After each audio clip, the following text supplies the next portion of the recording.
nossa vida. Diga comigo assim: meu Deus, no nome de Jesus, com toda a minha sinceridade, eu peço agora a interferência do Teu Espírito em meu coração. Arranque agora todo espinho, todo abrolho, toda barreira. Unge a minha mente. Eu quero compreender a Tua palavra e que esta palavra, como uma semente poderosa, venha germinar, crescer e produzir muitos frutos. Em nome de Jesus. Vamos de nome. Vamos aplaudir bem forte ao Senhor. Podemos aceitar, amados, em nome de Jesus. Glória a Deus. Olhe para mim, por favor. Eu espero que pelo menos a maioria de vocês tenham tido a oportunidade de ter estado aqui conosco na última vez em que a pastora Ana Maria nos convidou para ministrar. E na oportunidade nós falamos sobre a Santa Ceia. Hoje eu vou continuar aquela mensagem, não houve tempo de terminar. E a pastora nos convidou para ministrarmos hoje. Aqueles que não estiveram poderão entrar na minha página do YouTube, a mensagem passada está lá. E vocês vão poder ver isso. Nós estamos diante de elementos extremamente poderosos. Nós estamos diante de um pedaço de pão e um pouco de suco de uva ou vinho. O grande problema é que a grande maioria das pessoas, elas não se dão conta do que isso realmente significa. Ou seja, em outras palavras, elas não conhecem a verdade. Amém? Amém? Amém.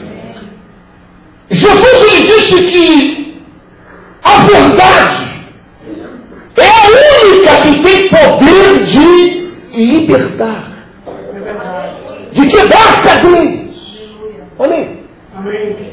Embora a palavra de Deus afirme que Deus não leva em consideração o tempo da ignorância, nós devemos entender que isso não significa absolutamente que a ignorância seja uma bênção. Ou seja, a falta, a ausência da verdade, de alguma forma possa me beneficiar ou beneficiar a você. De forma alguma. Amém? Amém. Nós precisamos desesperadamente conhecermos a verdade. Amém. Uma vez eu perguntei em um congresso de missões quantas pessoas que ali estavam naquela igreja acreditavam que se uma pessoa em algum lugar distante, no meio de uma mata, numa gruta, num deserto, em algum lugar, e ela nunca jamais teve a oportunidade de ouvir falar de Jesus. Nunca. Ela nasceu, ela cresceu, ela morreu sem ouvir falar de Jesus. E eu perguntei a todo aquele povo, quantos de vocês acreditam que esta pessoa pode ser salva? E eu pedi que levantassem as mãos. Quantos acreditavam na salvação daquela pessoa? E a grande maioria da igreja levantou as mãos, porque consideraram um absurdo Deus condenar alguém que simplesmente não teve a chance de conhecer a verdade. E eu disse a elas, se isto fosse verdade, Jesus diria aos seus discípulos, não digam nada do que vocês viram e ouviram para ninguém. Diz que morram na ignorância, porque assim terão uma chance. Amém? Ao contrário disso, Jesus disse: ide agora, se apresse. Nada é mais importante do que isso. Anunciai este evangelho, não o evangelho distorcido, mutilado, mas este. Anunciai este evangelho a toda criatura. E aquele que crer e for batizado será salvo. Então nós entendemos que a verdade ela não é apenas importante, ela é fundamental. Ela é crucial. Amém?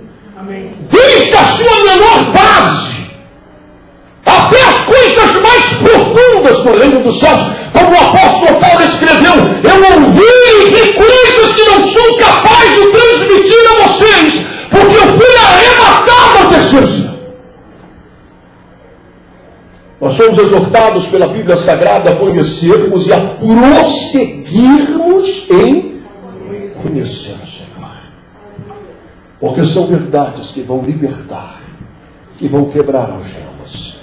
Quantos de vocês aqui creem que o diabo não tem nenhum interesse que você e eu venhamos descobrir verdades? Levante a sua mão. Ele não tem interesse. Amém? Ele quer cegar o teu entendimento para que você não compreenda estas verdades. Amém? Não se assuste com o que eu vou falar para você, mas Satanás, ele não se preocupa que você tenha uma Bíblia, ou que você compre um terno, uma gravata, ou que você frequente uma igreja ou dirija uma. Ele não se preocupa com isso, porque ele vai arrastar milhares de pessoas com ele para o inferno, e que frequentam a igreja, que dirigem a igreja, que tem Bíblia, que tem terno e gravata. Amém?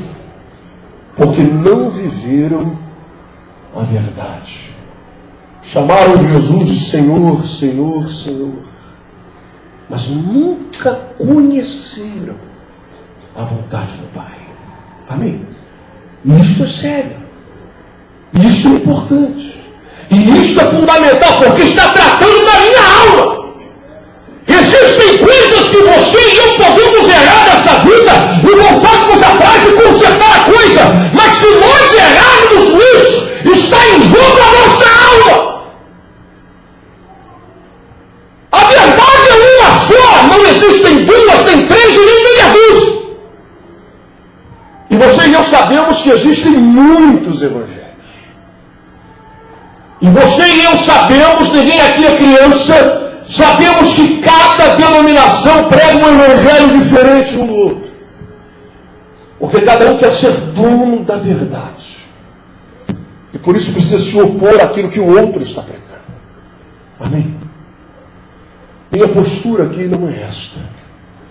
Minha postura aqui é meditar com você sobre verdades. E exortar você a buscar na Bíblia Sagrada tudo aquilo que você vai meditar comigo aqui. Amém? Amém? Na última vez que aqui estivemos, nós refletimos sobre a Santa Ceia.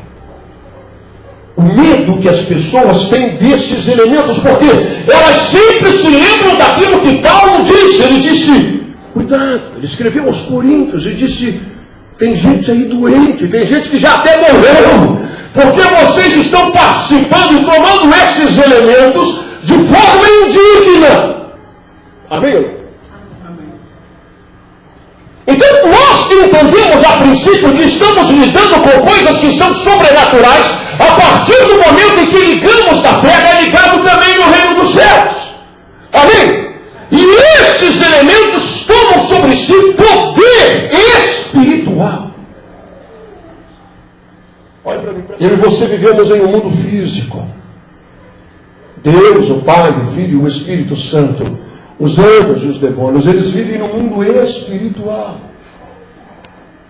Para que haja algum tipo de aliança no mundo espiritual, no mundo físico, é preciso materializar algumas coisas com representatividade espiritual. Você entende isso? Amém? Amém. Talvez você pense que a galinha preta que eles cortam a cabeça e aquelas oferendas que eles fazem, aquilo é apenas folclore da Bahia. Existe poder espiritual na representatividade dessas coisas. É o mundo espiritual entrando em comunhão com o mundo físico. O cajado de Moisés, a capa de Elias e tantas outras coisas. A água do batismo.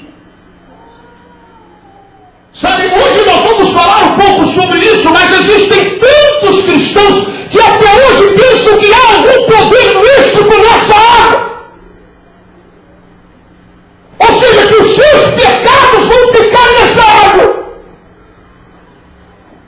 E que a partir do momento em que elas forem batizadas, aí então eles estarão passando para um novo patamar da vida cristã.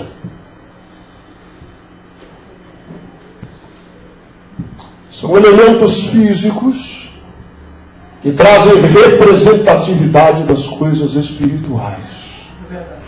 Em si mesmo eles nada são. Em si mesmo eles nada representam. E nenhum valor têm, se não houver sobre eles a verdade. Amém? Você está entendendo isso? Amém? Assim o pão e o cálice, quando consagrados a Deus por homens de Deus, eles trazem sobre si um poder espiritual. Eles deixam de ser apenas pão e vinho, ou suco de uva. Amém, irmão? Amém. E tanto é isso que Paulo alertou que haviam pessoas que estavam doentes, enfermas e estavam até morrendo por participarem de forma indigna. Agora pergunta você, o que é forma indigna? Do que Paulo está falando? Quando Paulo manda cada um examinar-se a si próprio, o que é que ele está querendo que eu encontre? O que é que ele está querendo que você encontre dentro de si mesmo e dentro de si mesmo?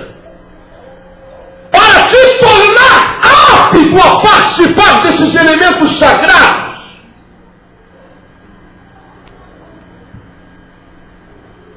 O que nos qualifica? Amém?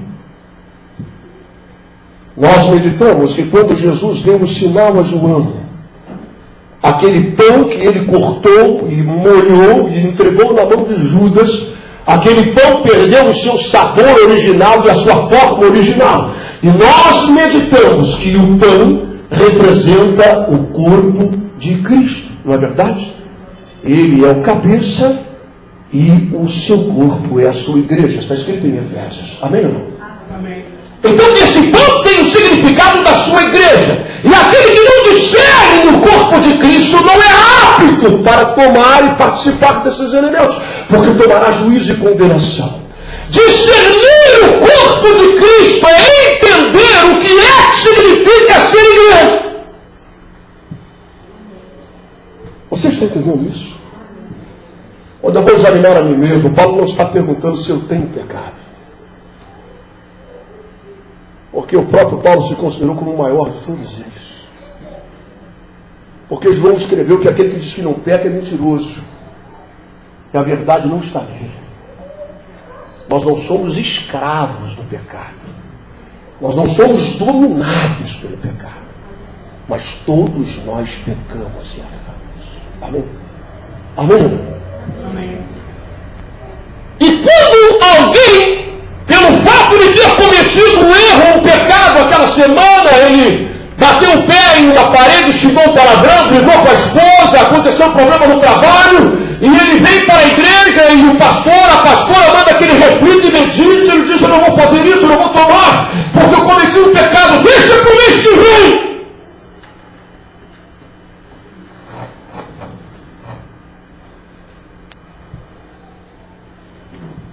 Jesus disse que nem quem não comer da sua carne. Preste atenção. Jesus disse isso e Paulo sabia.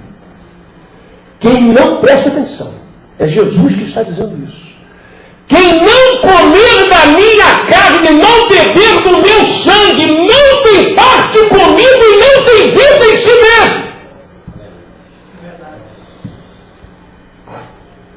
Você está entendendo por que o diabo se agrada da ignorância e ele é pai da mentira e da ilusão? Amém? Porque quando Paulo escreveu isso, ele não queria afastar as pessoas desses elementos sagrados, pelo contrário, o desejo dele era aproximá-los. Paulo não pregava mentiras, mas a verdade. Ele disse: examine-se o homem a si mesmo, não brinque com isso, isso não é brincadeira, isso é poder espiritual. Examine-se o homem a si mesmo e tome! Ele jamais atribuiu a opção de não tomar. Sabe por quê? Porque quando você não toma, você está declarando que não tem parte com o que Cristo fez na cruz do Calvário. Amém? Amém, irmão? Amém, irmão? Você está entendendo isso? O que pode impedir você? Sabe, existem muitas liturgias na igreja. Existem muitas doutrinas. Conceitos religiosos que vêm de geração em geração de denominações e que muitas pessoas não param para pensar e engolem aquele pacote a seco. E repregam aquilo que ouvirem sem meditar o que é que eu estou fazendo.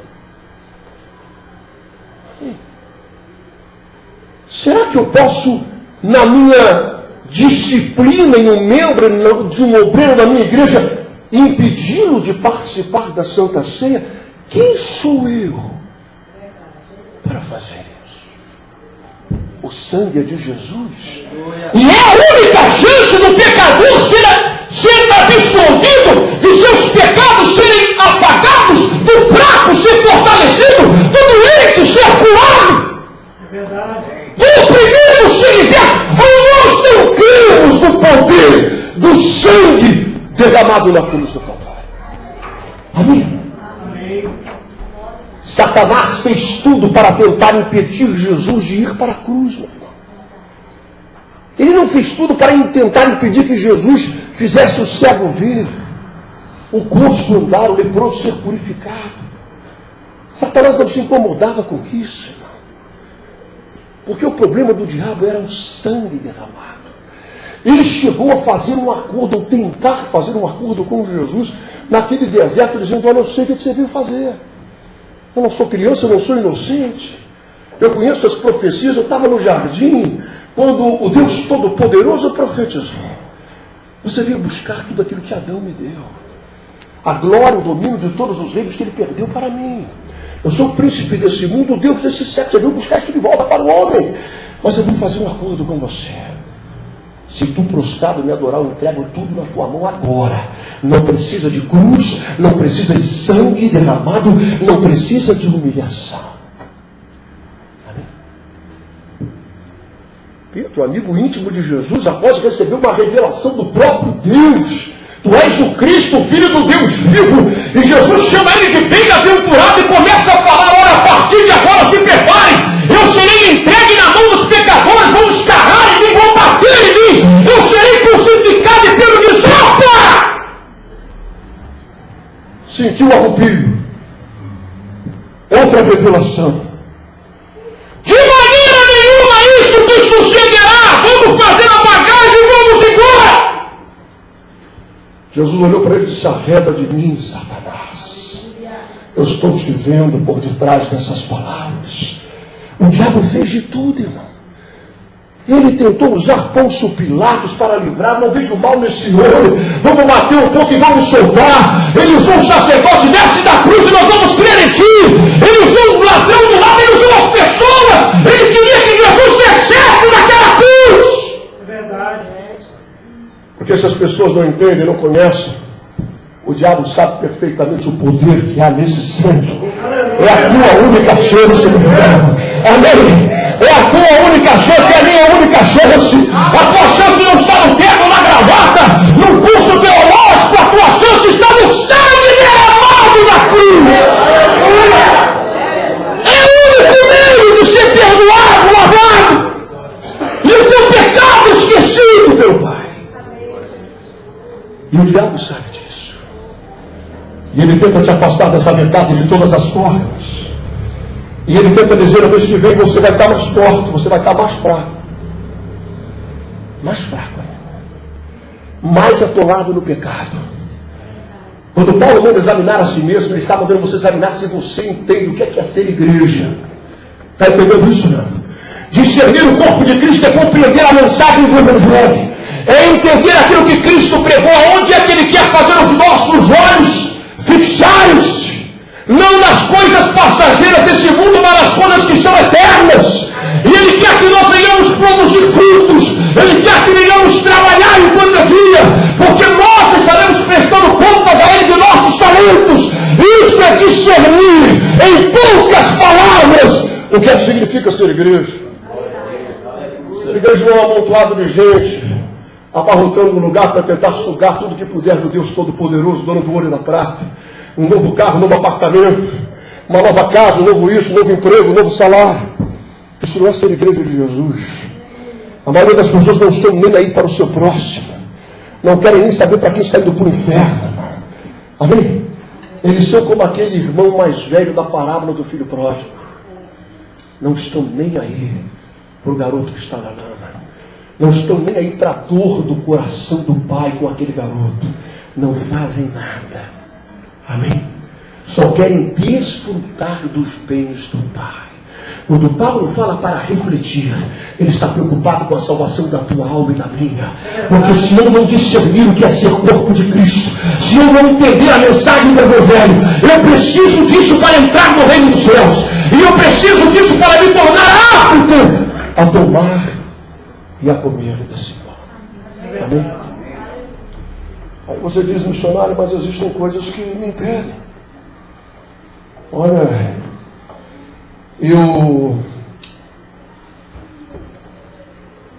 eu vivo com uma pessoa há tantos anos. Não tem casos assim, não? Eu estou falando bobagem. Eu vivo com fulano, já tem 15 anos, 10 anos. Mas eu não casei ainda. Nós temos 10 filhos. Mas não casei ainda. E eu estou esperando Deus quebrantar o coração dele para a gente casar e eu poder tomar a ceia. Quem já viu coisas assim? Levanta a mão. Amém? Não? Será que isso tem respaldo bíblico? Será que estou fazendo curso para o batismo?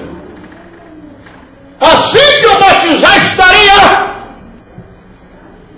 Quem já ouviu coisas assim? Levante a mão. Mas será que isso tem respaldo bíblico? Eu estou aqui para meditar com vocês sobre isso. No tempo curto que nós temos.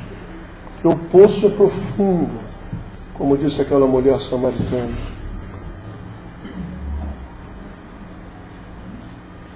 O que te impede? Algo pode te impedir? O pecado?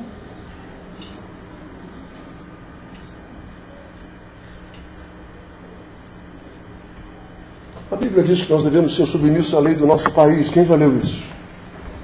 Segundo a lei do país. Presta bem atenção para depois eu falar bobagem. Amém?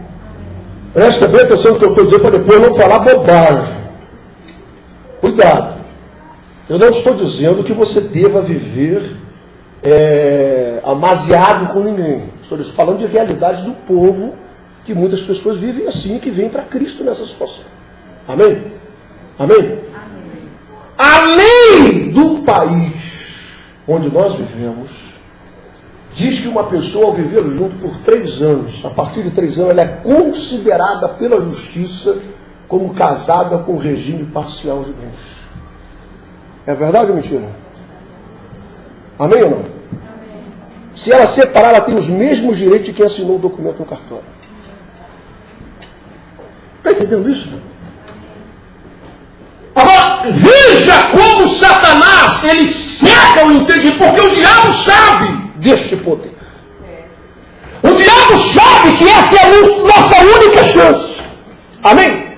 E ele quer nos afastar desse poder de alguma forma, de alguma maneira, colocando empecilhos, barreiras, liturgias religiosas, conceitos, doutrinas denominacionais e tantas coisas.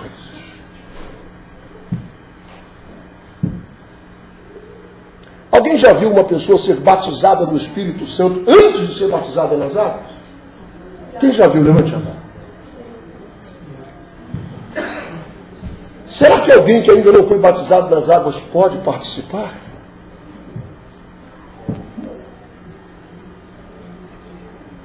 Sabe, às vezes eu fico pensando naquilo que Pedro, ele disse quando os outros discípulos vieram a ele e começaram a criticá-lo, porque ele entrou na casa de pagãos para orar por aquele povo, e estava levando aquele povo para ser batizado. Eles começaram a dizer: esse povo não pode ser batizado, eles não são judeus. E Pedro disse: o Espírito Santo batizou eles. Aleluia. Você acha que eu posso me negar a batizá-los?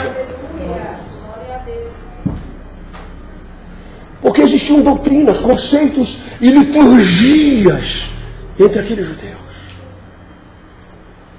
Ser igreja de Jesus é ser capaz de quebrar todos esses dogmas, preconceitos e conceitos religiosos e viver a verdade do Evangelho nua e crua. Porque esse é o poder de Deus. É verdade. Para salvar a nossa alma.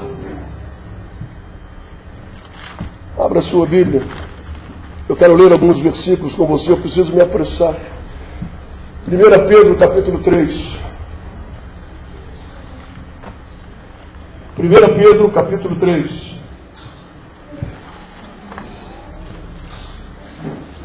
Presta bem atenção, eu vou ler alguns textos aqui. 1 Pedro, capítulo 3, verso 18 em diante. Eu vou falar um pouco sobre o batismo, para que vocês possam conhecer verdades. Preste bem atenção. Deixa eu fazer uma pergunta. Quantos de vocês sabem o que é que significa batismo? Alguém sabe dizer ou não? Diga. Hein? Não, o que é que significa a palavra batismo? Imersão. Imersão. Em quê? Não.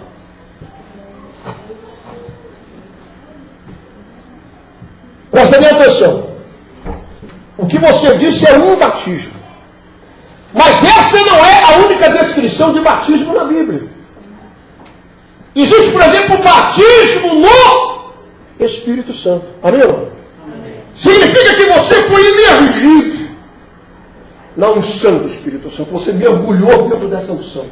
Amém? A palavra batismo significa imersão. Imersão dentro de alguma situação ou circunstância. Amém? Então preste atenção. 1 Pedro capítulo 3, verso 18. Verso 18 diz assim: porque também Cristo padeceu uma vez pelos pecados, o justo pelos injustos, para levar-nos a Deus, mortificado na verdade na carne, mas vivificado pelo Espírito, no qual também foi e pregou aos espíritos em prisão, os quais em outro tempo foram rebeldes, quando a longanimidade de Deus esperava nos dias de Noé, enquanto se preparava a arca, na qual poucas, isto é, 8 almas, se salvaram pela água. Agora veja. Que também, como uma verdadeira figura, agora vos salva. Olha a palavra, verdadeira figura. Vos salva. Não há poder na água. Ela não vai apagar ou limpar os seus pecados. Isso é só uma representatividade do que já aconteceu na sua vida. Você já pertence ao corpo de Cristo. O seu nome já está escrito no livro da vida. Se você de fato aceitou a Cristo com sinceridade, o seu nome não será escrito quando você batizar. Os seus pecados não serão perdoados quando você batizar. Já foi escrito e você já pertence ao corpo de Cristo. O batismo é uma representatividade do que já ocorreu na sua vida, diante dos homens, dos anjos e dos demônios. Que no nome do Pai, do Filho e do Espírito Santo, uma obra sobrenatural aconteceu na sua vida e você é uma nova criatura e todas as coisas se fizeram novas, mas não vão se fazer ali, elas já se fizeram. Isso é uma representatividade. Cristo não vai morrer na cruz agora, ele já morreu, mas eu estou tomando o sangue dele. Isso é uma representatividade e há poderes espirituais. É verdade. Preste atenção. que também, com uma verdadeira figura, agora vos salva, batismo, não, presta atenção, não do despojamento da imundícia da carne, mas da indagação de uma boa consciência para com Deus, pela ressurreição de Jesus Cristo. Amém? Romanos capítulo 6. Abra, por favor, rapidamente. Romanos capítulo 6. Romanos capítulo 6.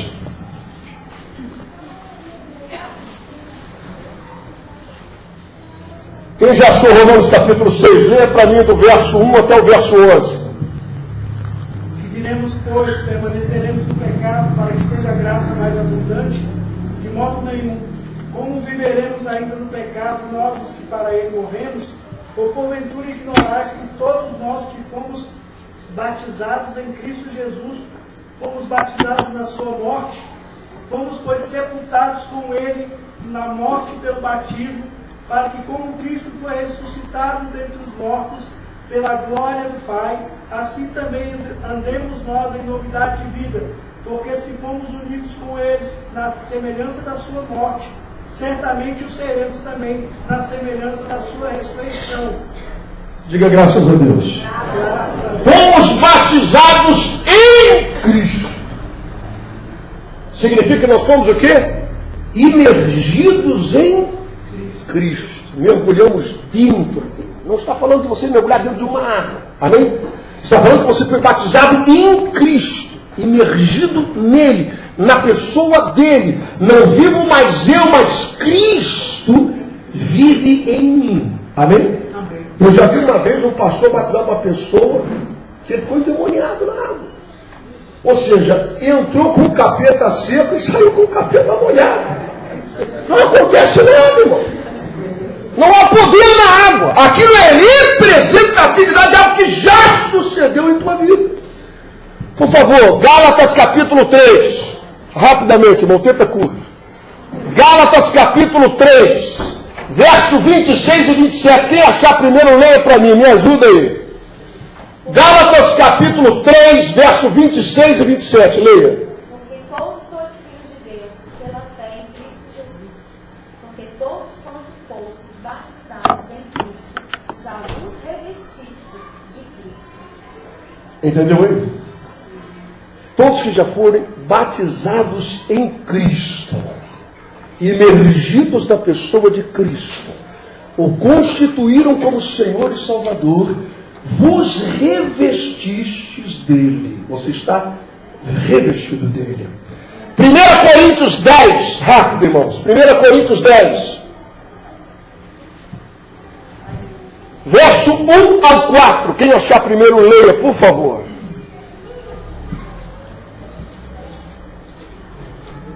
Ó irmãos, não quero que ignoreis, nós, pais, estivemos todos sob a nuvem, todos passaram pelo mar.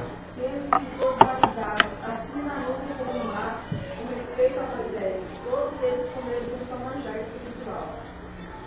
Vocês entenderam o que disse aí, não? Está bem? Todos eles foram batizados na nuvem. Escutaram aí, não? Está escrito isso ou não? Sim. Amém? Eles foram batizados naquela experiência. Significa o quê? Que eles foram imergidos naquela situação. Olha o significado dessa expressão. Vamos lá. Marcos capítulo 10, verso 36 ao 40. Quem achar primeiro, leia, por favor. Marcos 10, verso 36 ao 40. Jesus vai falar sobre um batismo. O próprio Mestre, o próprio Jesus. Preste atenção. Veja o que Jesus vai dizer aí. Marcos 10, 36 a 40. E ele lhes disse: que quereis que vos faça? E eles lhe disseram: concede-nos que na tua glória nos assentemos um à tua direita e outro à tua esquerda. Mas Jesus lhe disse: não sabeis o que pedis. Podeis vós beber o cálice que eu bebo e ser batizado com o batismo com que eu sou batizado? E eles lhe disseram: podemos. Jesus, porém, disse-lhes: em verdade vós bebereis o cálice que eu bebi, e sereis batizados com o batismo com que eu sou batizado. Mas o assentar-se à minha direita ou à minha esquerda não me pertence a mim concedê-lo, mas isso é para aqueles a quem está reservado. Diga graças a Deus. Ouviu aí o que Jesus disse? O que é isso que ele está falando? Jesus, por acaso, foi batizado? Esse batismo que ele está falando, ele está se referindo àquela experiência vivida lá com João Batista? Ele está se referindo a outro tipo de batismo, ele está se referindo à sua morte. Esse é o batismo. E ele falou, vocês também vão passar por isso, as suas pernas. Vocês vão passar por esse batismo. Vocês vão ser imergidos nesta situação. Amém?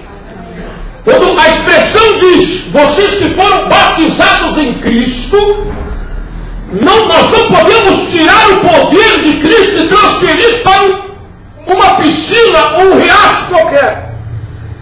Nós estamos falando do poder sobrenatural do sacrifício do Filho de Deus por mim e por você. E quando eu o aceito e entrego a Ele a minha vida, eu faço parte do seu corpo, eu entreguei minha alma, minha vida a Ele, meus pecados foram lavados e eu fui redimido, e eu estou salvo, e o meu nome escrito no livro da vida. Glória a Deus! Mas então eu não preciso batizar? Preciso. Eu não preciso tomar a Santa Ceia? Precisa. Você só pode ser salvo sem cumprir as ordens de Jesus, são ordenanças, se você não puder. Se você estiver morrendo no hospital e eu for lá evangelizar você, você aperta a minha mão se você aceita Jesus, e você apertar a minha mão, você está salvo. Você não batizou e você nem tomou a ceia, mas foi salvo. O ladrão da cruz dessa noite mesmo estarás comigo no paraíso. Nem foi batizado e nem tomou a Santa Ceia. Amém? Porque não houve condições, Pai. Isso não foi rebeldia. Não foi desobediência. Amém? Foi falta de possibilidade. São ordenanças de Jesus. Ele disse certa vez, por que vocês me chamam de Senhor e não fazem o que eu mando? Se eu estou mandando fazer, é porque isto é necessário que seja feito. Amém? Amém? Se Ele mandou batizar, então é necessário ser batizado. Mas nós precisamos entender a verdade sobre o batismo. Se Ele mandou celebrar a Santa Ceia, nós devemos celebrar. Mas precisamos entender toda a verdade sobre a Santa Ceia. Amém? Amém. Para acabar, João Batista falou uma coisa importante. Lucas capítulo 3, por favor. Verso 15, 16 e 17, presta bem atenção, esse é o último texto que eu vou ler. Lucas 3, verso 15, 16 e 17, por favor. Será que alguém pode trazer uma água, por favor, para mim?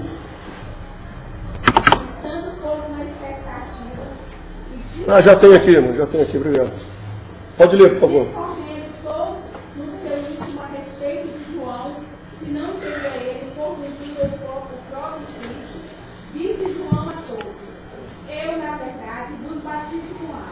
Mas veio que é mais poderoso do que eu, do qual não sou digno de desatar-me as correias das sandálias. Ele nos batizará com o Espírito Santo e com fogo. Espera um pouquinho, sua irmã, para um pouquinho aí. Olha para mim, por favor. Você está vendo o que João Batista está falando? Pessoas vieram ser batizadas por ele. E ele falou em outras palavras, vocês estão achando isso aqui uma coisa muito poderosa. Eu estou batizando vocês aqui com base no arrependimento, para que vocês deem um sinal de transformação, de desejo de mudança de vida, de que sejam lavados os pecados de vocês e tudo isso. Porém, isso é só um sinal, porque na verdade aquele que está vindo após mim é muito mais poderoso do que eu. Eu não sou digno nem de me abaixar e amarrar as suas sandálias. Ele vos batizará. Batismo significa o quê? Libertação.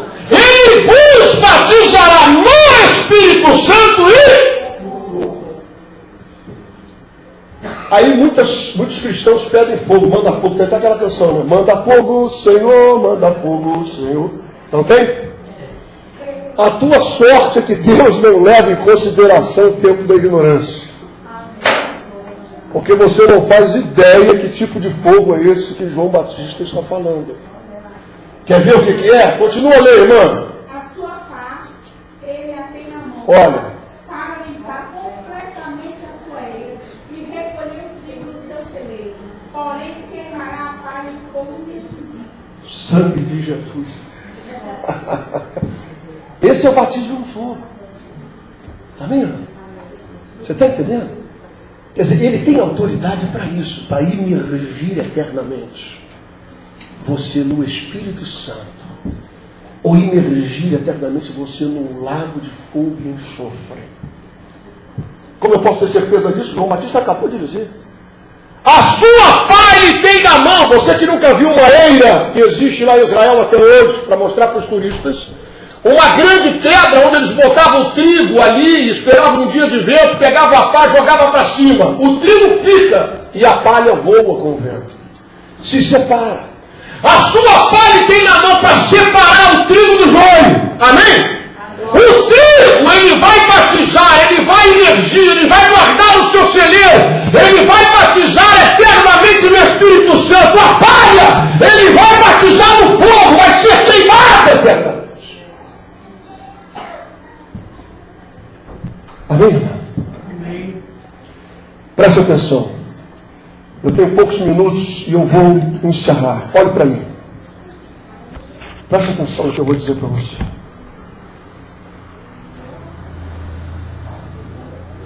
Eu e você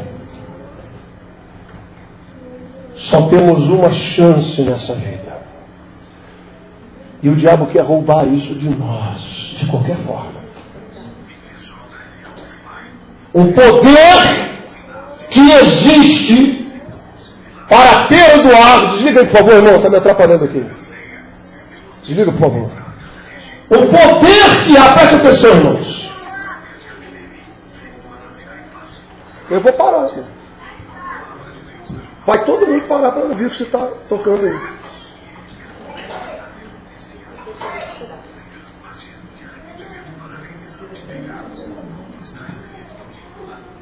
Por favor, eu preciso encerrar. Olha para mim, irmão, por favor. Nós estamos diante de dois elementos que o apóstolo Paulo falou e descreveu aos Coríntios. E ele alertou aos Coríntios que há um poder espiritual aqui. Que não se trata apenas de comer pão e beber vinho. Mas se trata de um poder espiritual. Tanto isso é verdade que Paulo alertou àqueles cristãos de Corinto que havia gente doente e havia gente que morreu por causa disso. Ora, se há poder para causar dano, se há poder para causar o mal, sem a menor sombra de dúvida, há poder para te abençoar e te curar de toda enfermidade física e espiritual. Presta atenção, amém? Presta atenção. Quando cada um de nós, eu, você, a pastora, a mãe da pastora, todo mundo que está aqui, quando nós nos examinarmos a nós mesmos, daqui a pouco ela vai dirigir a ceia e vai falar isso, porque é assim que temos que ministrar. Examine-se o homem a si mesmo, não é? Cada um é dono da sua vida, não sou eu que vou te julgar, nem você vai me julgar. Todos nós vamos encontrar pecados. Não há quem não encontre. Se alguém disser que não tem, é mentiroso. Repito, não somos escravos. Repito, não somos dominados pelo pecado. Ele não tem mais força em nós, nós não vivemos mais nele. Amém? Mas como Jesus disse, eu falei da vez passada, precisamos lavar apenas os pés. Na nossa caminhada, vocês já estão limpos. Mas eu preciso lavar os pés de vocês, porque na caminhada vocês vão sujar os pés. Amém? Então, o que Paulo está dizendo no refletir é isso. Amém? Não é para te desestimular, não é para te colocar medo, não é para colocar barreiras entre você e o sangue que Cristo derramou. É para te mostrar a seriedade disso. E para te mostrar que essa é a nossa única chance. Amém? Se você está fraco, então o sangue de Jesus vai te fortalecer. Amém.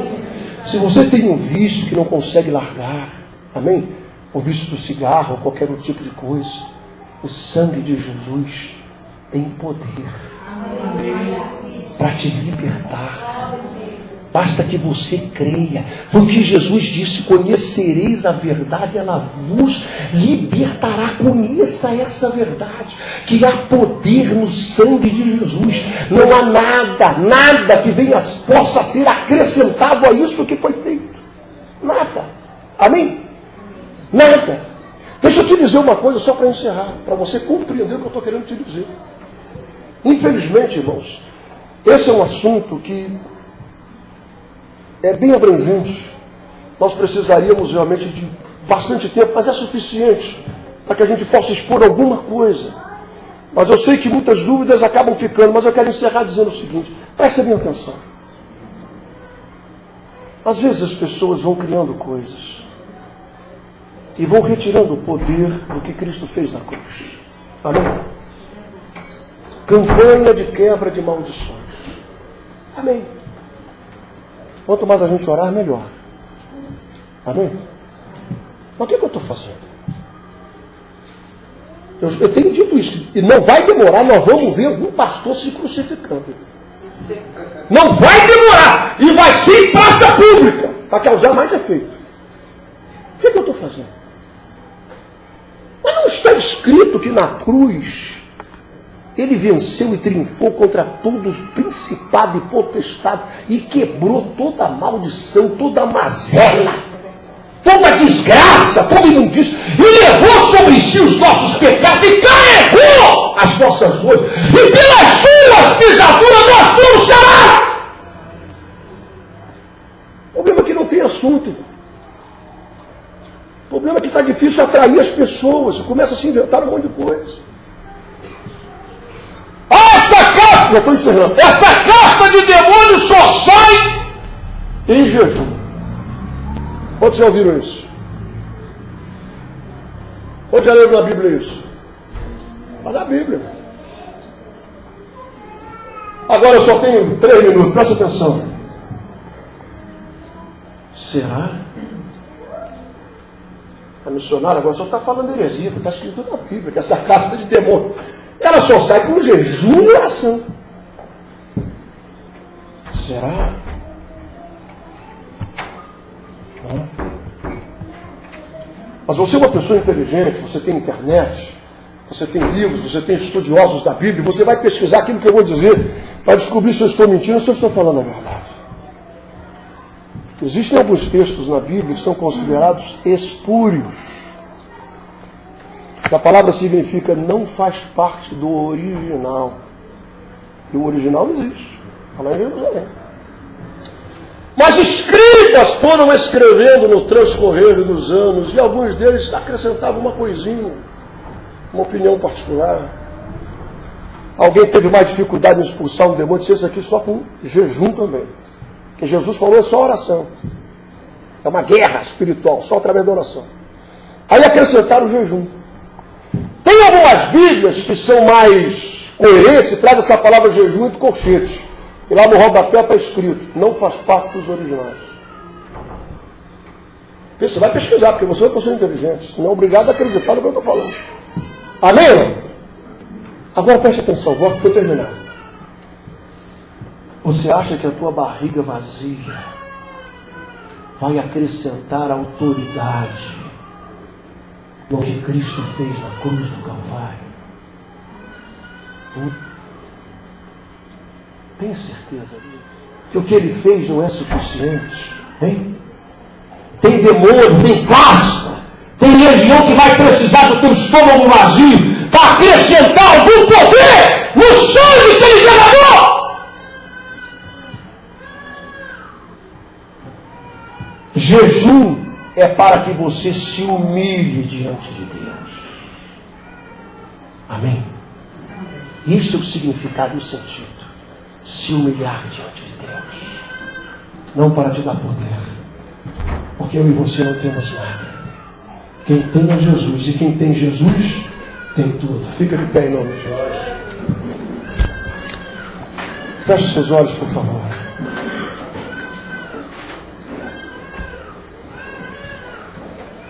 Coloque a mão no seu coração, vou passar a palavra para a pastora. E quero pedir a você que medite nessas palavras, carinho. Procure estudar, procure ler, pesquisar. Jesus disse: conhecereis a verdade, ela vos libertará. Se você tem medo do que Paulo disse, faz bem, porque Paulo é um homem de Deus, apóstolo dos gentios. Mas preste atenção no que ele disse. Ele não atribuiu a opção de não tomar. Ele disse: tome. Se você tem medo do que Paulo disse, tenha mais medo do que Jesus de Nazaré, o Filho de Deus, disse. Ele disse: quem não tomar e não comer, não tem parte comigo e nem vida em si mesmo. Que o teu maior temor seja isso. Examine sua vida. Se você faz parte do corpo de Cristo, se você discerne nesse corpo, se você entende o que é ser igreja do Senhor na terra, e peça ajuda dele, e o poder do sangue que ele derramou na cruz vai mudar a tua história, vai mudar a tua vida.